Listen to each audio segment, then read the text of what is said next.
out were killed with a barrage of arrows. Those who stayed in the cave suffocated from lack of oxygen from the fire.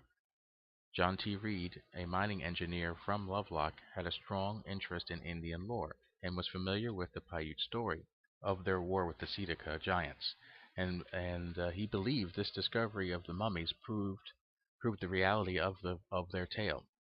Lovelock Cave itself is very ancient. It was formed from water currents and wave action from a massive inland lake named Lahontan that covered most of western Nevada.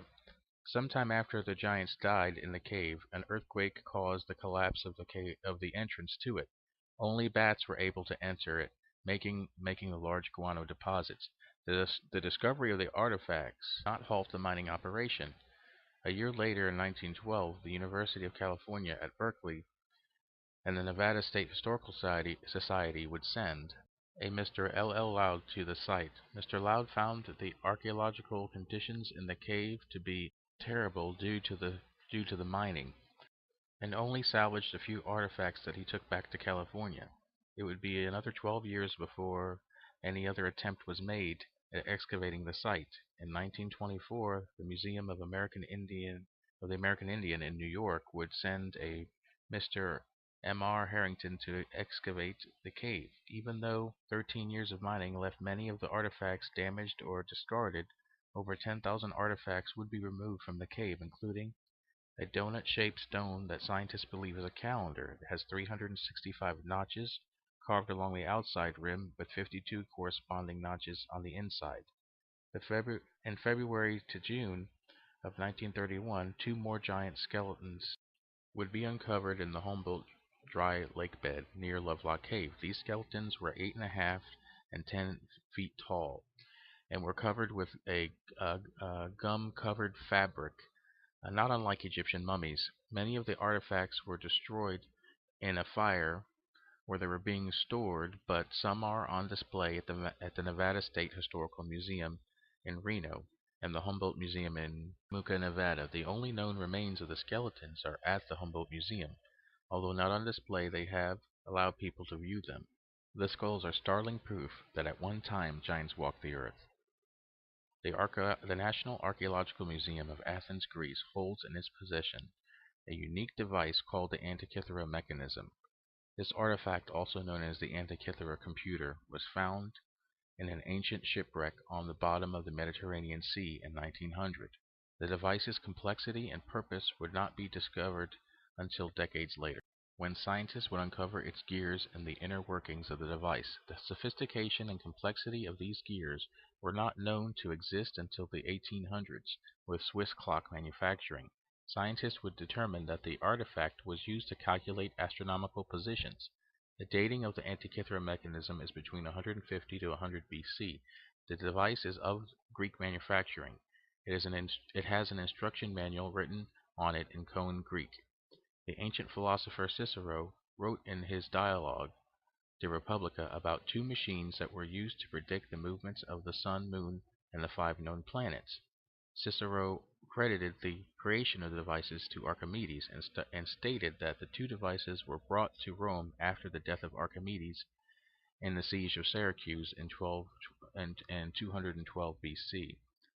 Roman general Marcus Claudius Marcellus had great respect for Archimedes and took into his possession the astronomical machines. Also, Pappus of Alexandria stated that Archimedes had written down a manuscript which is now lost to history that gave instructions on constructing the device. It was entitled On Sphere Making. The Antikythera mechanism is a prime example of lost technology that would not reappear again for over 1,000 years. This discovery is not unlike finding an assault rifle entombed within the ruins of some ancient city.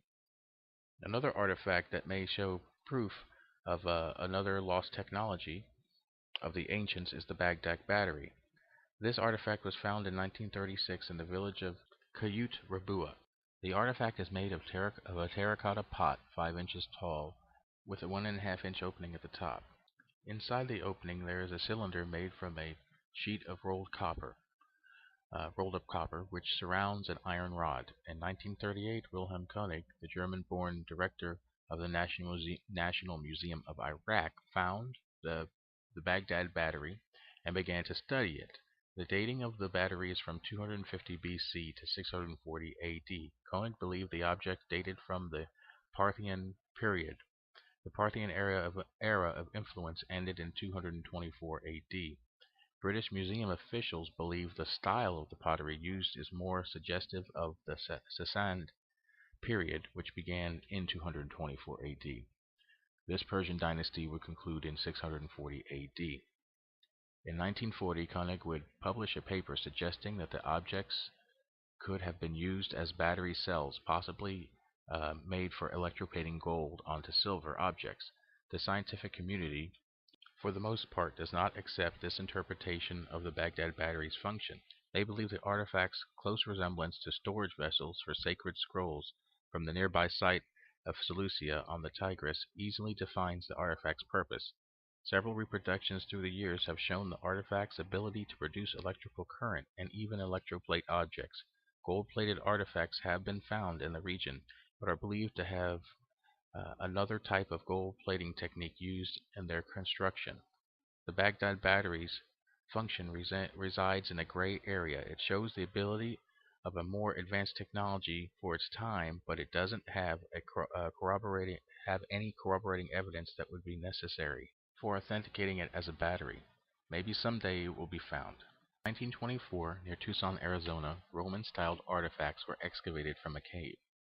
Roman artifacts buried in America is certainly out of place, because there was no known connection between the New World and Rome. This would not be the only anomalous aspect about these artifacts.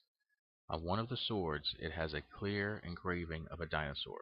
This dinosaur depiction, as well as other depictions of dinosaurs that have been found, tell us that they have existed throughout the world with mankind, and as they became more rare, they basically were forgotten until modern man started finding their fossilized bones in the 1800s. In 1944, 10-year-old Newton Anderson found in a piece of coal an ancient bell. The bell was made out of brass with an iron clapper.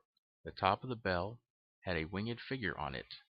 The figure has similarities to the Hindu deity Garuda and to the Babylonian demon of the southwest wind, known as Pazuzu. The bell, which now resides in the Institute for Creation Research, was analyzed at a lab in the University of Oklahoma and found to contain an unusual mix of metals, different from any known modern-day alloy. It had copper, zinc, tin, arsenic, iodine, and selenium. Newton Anderson was examined by an expert polygraph specialist to further validate his claims of finding the bell in a lump of coal when he was 10. It was determined that Newton Anderson was not telling a lie. From a biblical standpoint, this artifact would most definitely be from the time before the flood, and the fact that the being represented on it would later become a Babylonian winged demon, as well as potentially a Hindu god, is very interesting. Thank you for your interest in this show, and may God bless and keep you. The Revelation 13 podcast is hosted by Mike Hopwood and is a podcast dedicated to the study of end-time events, news events, and ancient mysteries.